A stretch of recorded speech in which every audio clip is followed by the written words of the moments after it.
Hello বন্ধুরা, আজকে তোমাদের সাথে আলিয়া ভাটের মিড গালা লুকটা শেয়ার করতে এলাম। তো অনেকেই অনেক কিছুই কমেন্ট করেছে এই লুকটা নিয়ে, কেউ ভালো, কেউ মন্দ, কেউ খারাপ। বাট যেহেতু এটা ট্রেন্ডিংয়ে চলেছে অ্যান্ড সবাই ক্রিয়েট করছে, তো আমাকে করতে হচ্ছিল। অ্যান্ড পার্সোনালি আমার খুব একটা খারাপ লাগেনি, আমার তো বেশ ভালোই লেগেছে। তো আমার কাছে জিনিসপত্র ছিল মোটামুটি ওই কাইন্ড অফ লুক করার, তো আমি মোটামুটি সেট আপ করার চেষ্টা করেছি।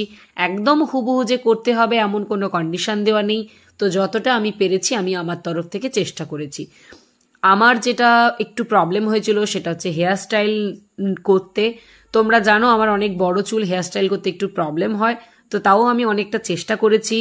অ্যান্ড এখানে তোমরা নোটিস করেছো কিনা জানি না, ওখানে একটা পিচি পিঙ্ক একটা টোন আছে লিপস্টিক থেকে, স্কিন থেকে। অ্যান্ড সাটেল অ্যান্ড সোভার খুব লুকটা ছিল। অ্যান্ড ব্লাশটাও একটু পিচি পিঙ্ক কাইন্ড অফ ছিল, তো তার জন্য আমি সেভাবেই রেখেছি। অ্যান্ড আই লুকটা তো একদমই সাটেল অ্যান্ড সোভার ছিল, জাস্ট একটা পিঙ্ক টিন্ট আমি দেখতে পাচ্ছিলাম। তো তাই আমি ব্লাশটাকে আইলিডে ইউজ করে নিয়েছিলাম। অ্যান্ড ওখানে একটা ব্রাউন কালারের ইফেক্ট ছিল আই মেকআপে, তো আমি ওই স্মোকি আইলাইনার করেছি, যেটা ব্রাউন কাজল দিয়ে করেছি।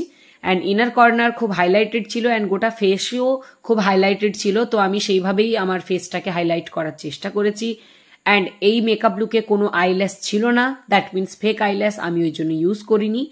তবে হাইলাইটারটা একটু বেশিই ছিল, তো আমি সেই অনুপাতে হাইলাইটার একটু বেশিই নিয়েছি। তোমরা দেখতে পাচ্ছ আমার স্কিনটা কিরকম গ্লো করছে, কোনো জায়গা বাদ ছিল না হাইলাইটার লাগানোর। আলিয়া ভাট সমস্ত জায়গাতে হাইলাইটার ইউজ করেছে। তো এরপরে লিপস্টিকটা আমার একটু প্রথমে ডার্ক হয়ে গিয়েছিল, বাট আমি ওটা মিক্স অ্যান্ড ম্যাচ করে লাস্টে ওটাকে আমি লাইট টোনের করে নিয়েছি। তো আমি জুয়েলারি পরেছি, হেয়ার স্টাইলটা অবশ্যই শেয়ার করব, তো তোমরা কমেন্ট করো।